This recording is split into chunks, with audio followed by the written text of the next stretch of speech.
the CBI theater, the military police were faced with two kinds of traffic problems.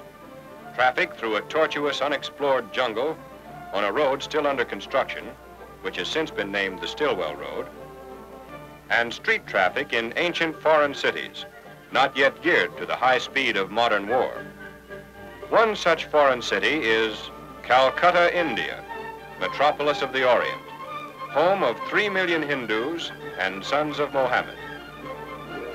Capital of the province of Bengal, second only to London as the largest city in the British Empire, Calcutta is the spillway through which all Allied supplies pour into Burma. To its steaming harbor on the Hooghly River, 80 miles inland from the Bay of Bengal, ships arrive daily from America's assembly lines. But from Calcutta's docks to the foxholes of Burma is a distance of 1,000 miles. First by rail across the face of India to Lido, where the Stillwell Road begins. This, then, is the main artery to the fighting heart of China, from Calcutta to Lido to the old Burma Road. The first American convoys began moving through Calcutta in June 1942. Almost overnight, this ancient city, because of its geographic position, became the most strategic depot in the CBI theater. And with its new importance, new problems arose. Its native population, their customs, their very religions, were set to a tempo much too slow for the swift efficiency of a modern army. United States military vehicles found themselves disputing the right-of-way with rickshaws, ox carts, the city transit system, pedestrians, bicycles, and civilian cars. Calcutta was a veritable obstacle course in traffic control. The MPs had a rough assignment when the base section commanding general gave the order, an order to apply modern principles of traffic management to a city not even accustomed to walking on sidewalks. From what the military police did here, we can learn what to do in similar situations throughout the world. First step in the preparation of any traffic control plan is reconnaissance, estimate of the situation. The traffic control officer and his sergeant major went out with their notebooks. They noted streets where pedestrians held up traffic. They examined intersections where accidents occurred frequently. They studied the constant problem of congestion. Notes taken on reconnaissance were studied in conferences with MPs of other nationalities in the area and with the local civilian police. There are two ways to approach control problems: provide better traffic facilities or make better use of existing facilities. Calcutta's MPs did both. Calcutta is a big town, about the size of Chicago, USA. They organized a fleet of radio patrol cars. These cars, because of their mobility, could do the work of a regiment of MPs on foot if the drivers could maintain communication. So a central transmitter and receiver station, an SCR 808, was installed in the Provost Marshal's office. Two relay stations were set up in outlying parts of the city, which could communicate with all the jeeps on patrol in the city. Those on the outskirts checked in hourly by phone. Military Police Headquarters was connected to this radio net by a direct telephone wire to the Provost Marshal's office. Thus, the traffic control officer at MP Headquarters could instantly get in touch with any patrol car cruising within radio range. When the organization started, the patrol section consisted of 1 officer and 13 enlisted men. There were 6 radio cars, jeeps, conspicuously painted. Each had an SCR 610 in the back seat. Their radio range was the city limits of Calcutta. The patrols were assigned beats throughout the city. A small fleet of radio cars can be as effective as a policeman on every corner. On their street patrols, they worked closely with the MPs from the British Army. The native police were also included in the control system.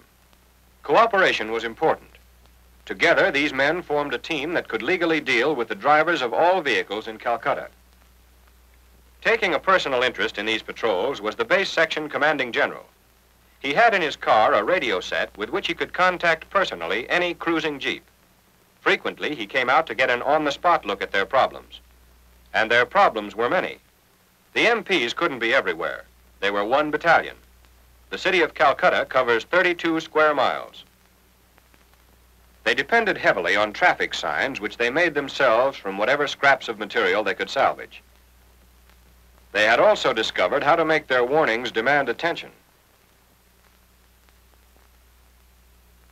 Back at the docks, the patrol car system was paying off.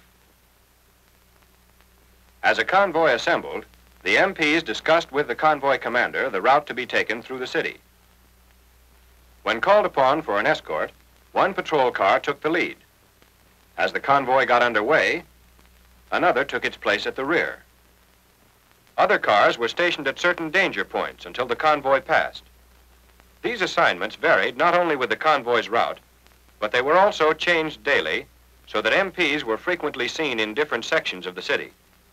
This facilitated the movement of traffic and gave the appearance of a greater traffic control force than the actual strength of the MP battalion. When the convoy approached difficult intersections, the lead patrol car pulled ahead and stopped to clear the way. They also set a steady speed. This helped the last vehicle in line from having to speed to keep up. Accordion action. And every MP knows what that can do to a convoy. Radio communication was maintained by the two patrol cars, at the head and at the rear. Each periodically reported to MP headquarters, where the convoy's passage through the city was checked according to the schedule previously arranged. But despite all precautions, accidents occasionally happened.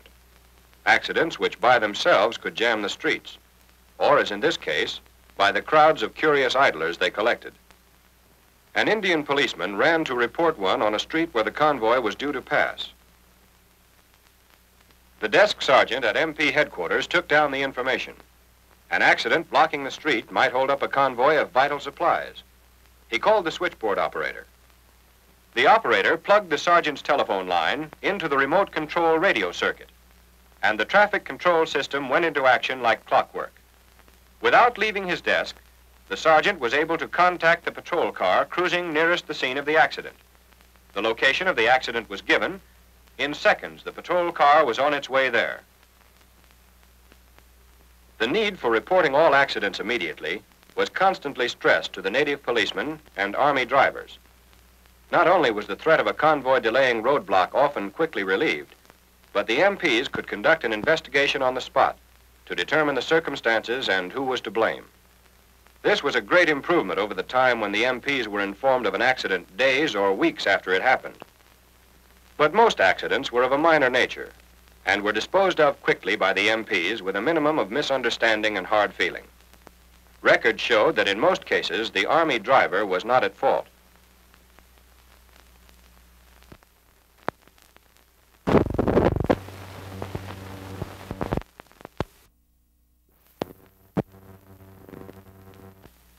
The scene of the accident had been cleared by the time the convoy arrived, and it rolled on to its destination, the Barrackpore Railroad Yard.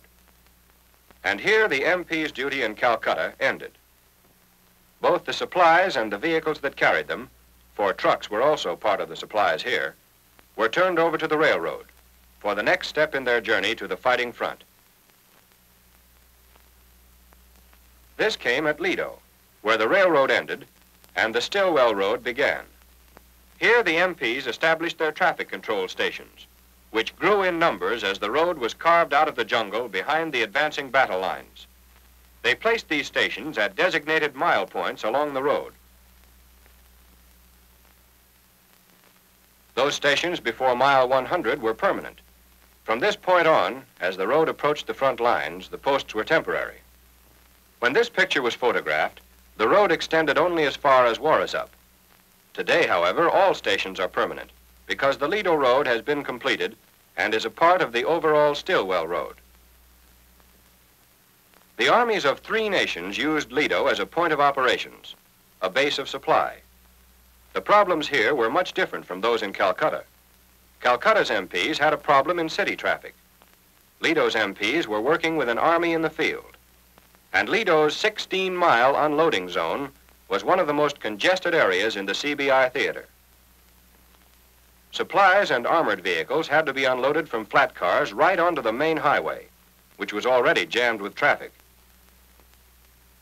From their Lido headquarters, the military police maintained highway patrols 16 hours a day. Other patrols were assigned to specific points throughout the area. Traffic Control Station number 1 was located at the northern entrance to Lido. It was the checking station for motor vehicles coming into Lido from India. Here, after every vehicle had been thoroughly searched for liquor, opium, and enemy agents, the driver's trip ticket was examined. If everything was okay, he was allowed to proceed into town. These vehicles were driven by Chinese as well as Americans, and as in Calcutta, traffic regulations were enforced by teams.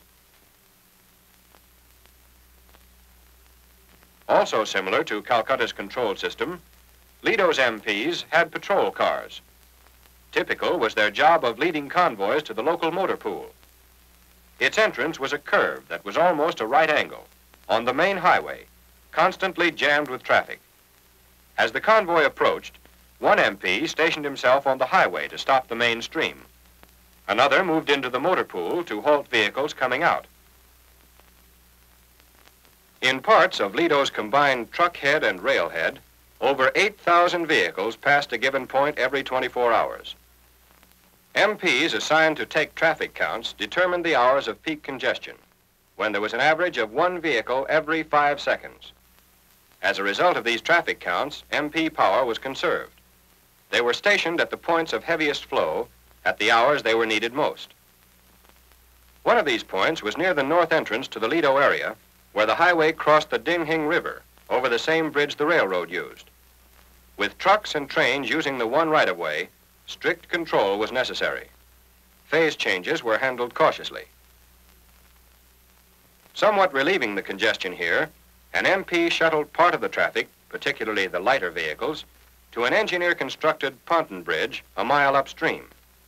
But the police problem remained the same, one-way traffic. An MP was stationed at the first ponton to enforce the proper distance between trucks.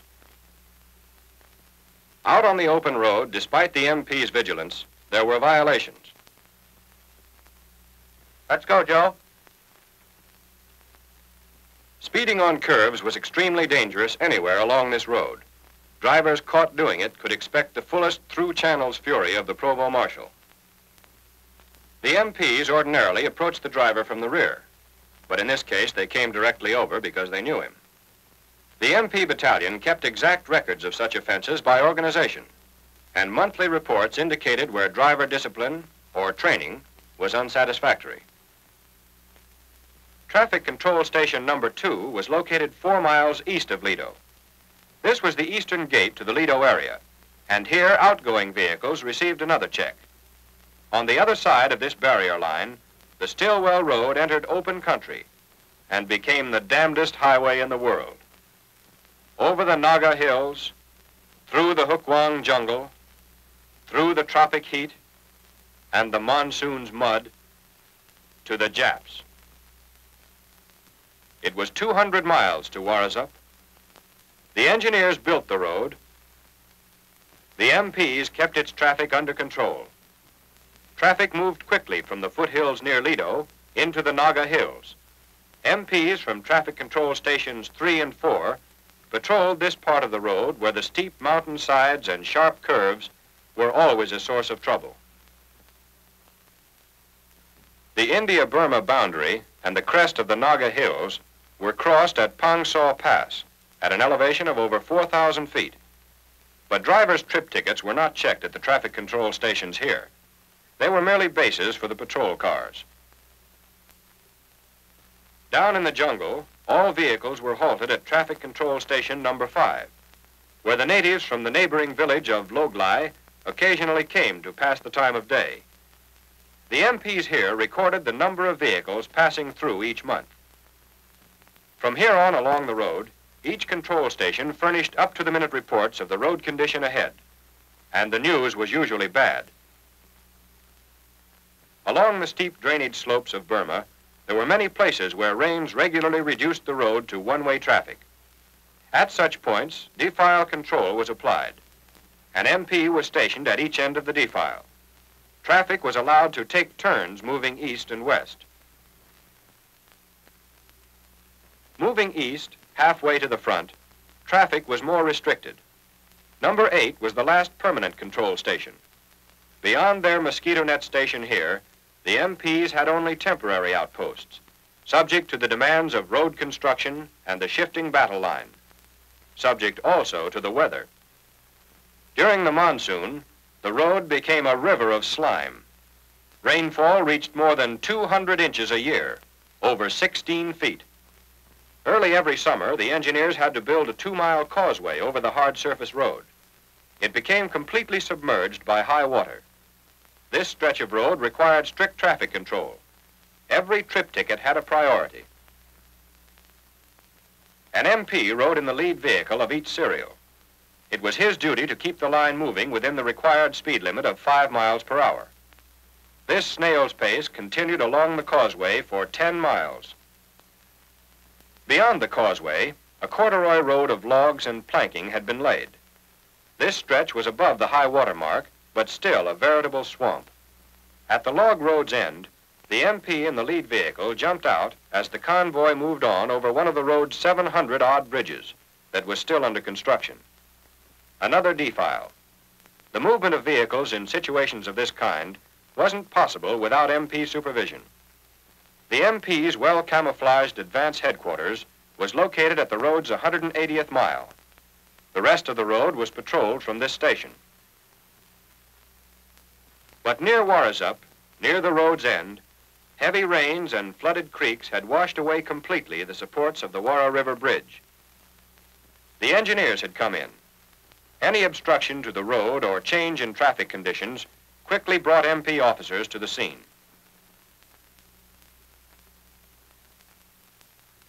Was there the possibility of a detour?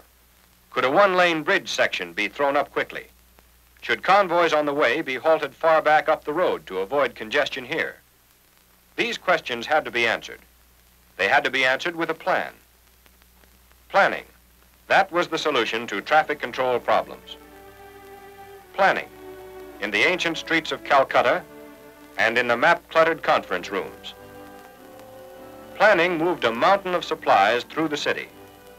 And on the Stillwell Road, planning kept an endless conveyor belt speeding to the battlefront.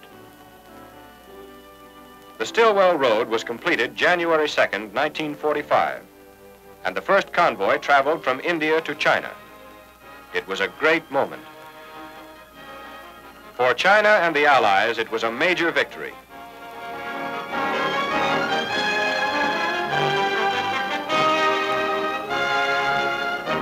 And the military police claimed no small chapter in the history of this great supply line.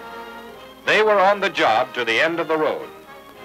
They will be on the job on every road, till an American MP is directing traffic on the corner of Yama Street and Koto Avenue in Tokyo.